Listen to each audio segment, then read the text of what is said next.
สบายดีปลาลูกตอนเช้าๆเนาะ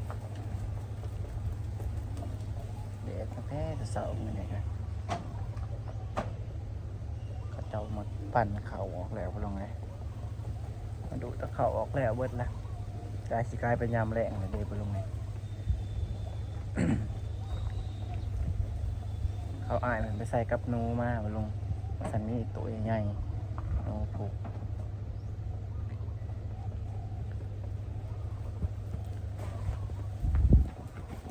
ตอนนี้กำลังเก็บกับเขาเสาดู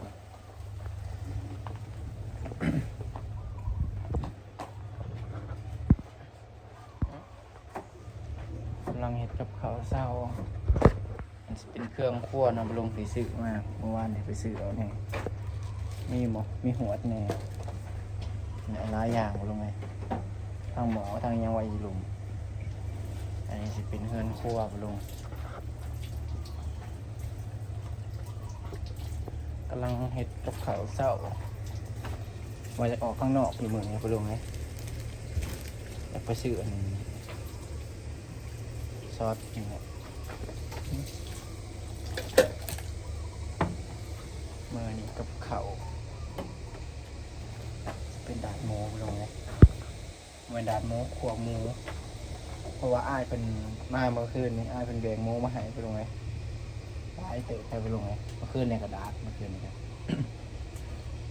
เมื่อนี้ก็เรียกว่าดาด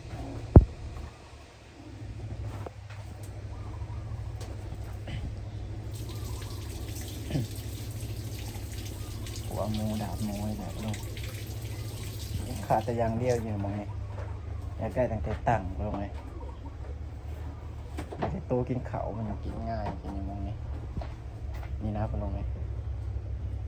สาดก็ได้คันนี้สาดมันมีสาดนี่ชาเบื้องใหม่ครับลงไงใหม่ใหญ่ๆก็จะมานั่งกินเขาจงไว้ใส่เจียวเลยนะ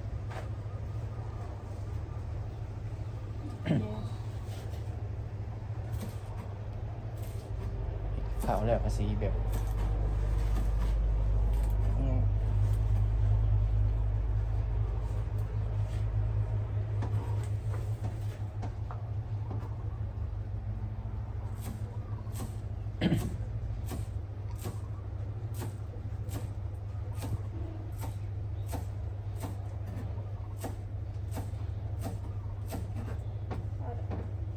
พอแล้ว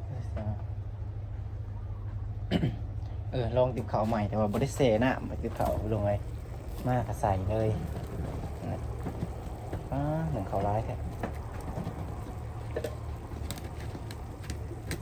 เขาใหม่เปิดงานอันนี้ยังวะเมื่อคืนนี้ผ้าป่าไปลงไงเมื่อคืนนี้ผ้าป่า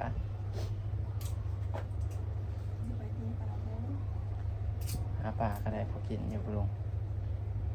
เดี๋ยวพังเบิ่งตอนแรงครับผมยังกินสีแกงป่าอะไรไปลงเห็นมันบวบอยู่โอ้บุลายเลยเห็ดร้ายเผื่อสดต้มเอา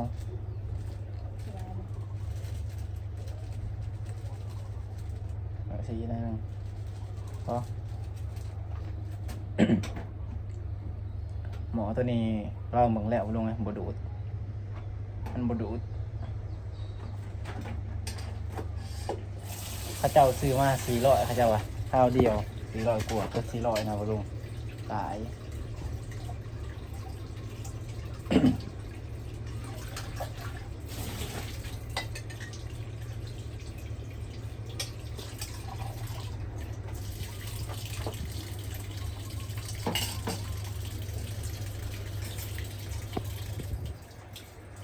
ใช้ชัดจองได้ไหม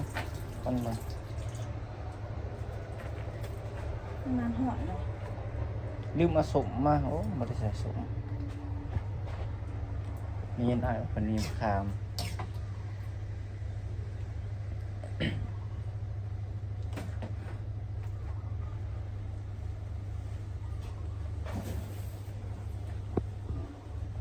ทอดไข่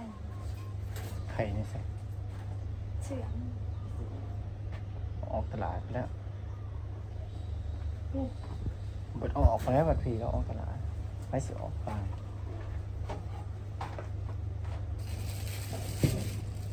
ไอ้มะม่วงลงนะเอามาวานเลยเด็ดของเรามานำ เราได้กินสม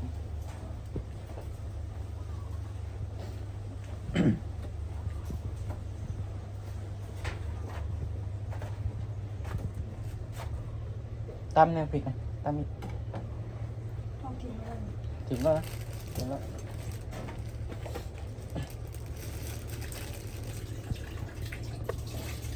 ก็คือแบบเขาเล่งหมอตัวนี้นะไปลงเขาเล่งแห้งมันก็คือแห้งเล่งคอยมันก็ห่อนคอยนะมันก็โอเคลงไงแต่ว่าหมอมอดหนึ่งเขาอยู่พุ่นนะเล่งคอยเนี่ยแบบแห้งสับตัวหัวตัวขึ้น เป็นตะยากนะ ดูดลายเถื่อนอะ ยืดอันนี้หันได้มันดูดบ่ เถื่อนเถื่อน น้องมดซาวากาเบิ่งมาลงไงใส่เขาเบิ่งอยากได้หมอหงเขามาลงสิไปซื้อหมอหงเขา หมูหุ้งก็ได้มันเป็นหัวใหม่พวกนี้ก็ได้หัวนี้มันหนึ่งมันบริคือตัวนั้นเลยตัวนั้นมันหนึ่งหัวมันโยดใช่เลยดีดีดีหัวมันโยด หมอพอได้หูเวลากินข้าวเจ้า กินข้าวเจ้าเอาข้าวเหนียวมันแพง แห้งสื่อหมอยกันนะบ่อยเลยเขาจะ ข้าวเหนียวมันแพงซื้อหมอหงเขามาหงเอาหาโลกว่า100 กว่าบาทลงข้าวเจ้าโอ้มือละหมอ มือนี่คือบริเหตุยังมาลงเลยเดี๋ยวมาลงมาสิทาอีกว่าน้องวัดใหญ่งานบ่อย่างนี้แล้วบ้างเนี่ยคลิปหน้าชิวะอีกครั้ง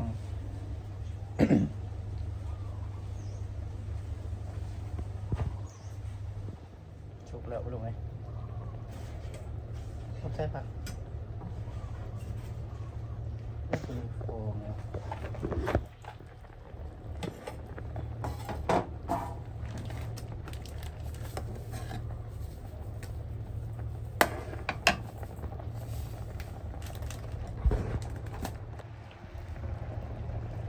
ใช้ได้แล้วนะ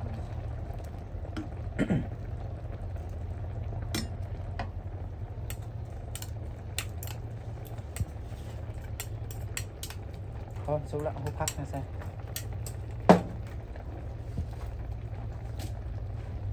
เห็ดก็ลงมาสิขวาลายครับดูอันไหนมันกุ้งอันมันกุ้งมือเห็ดทีเดียวเห็ดทีเดียวให้มันแล้วเลยเด้ แต่ว่าอยู่พุ่นนะเอามามีกับเขาเห็ดก็ไม่ได้ชื่อกินยีนอกคนเลยเริ่มไปซื้อกับเขาในบ้านไม่ได้ซื้อกินข้างนอกซีมันต้องเป็นไหมกลางหรือเค็มซีมันไหนตักหรอไม่ใช่ซีมันร้ายนะปะ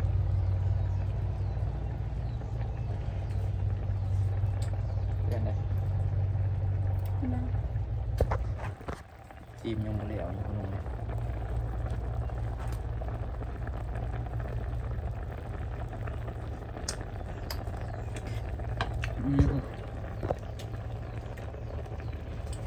เป็นไงวะ อุ้ยเนาะ ไปตักแล้วแซ่บอยู่ผักเห็ดนัวเกนนิดหนึ่งบุลงไงเค็มนิดหนึ่ง จะถอดปากแล้ว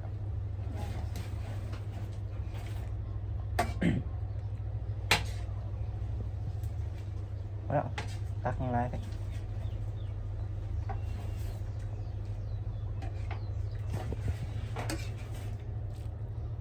กินใส่ไป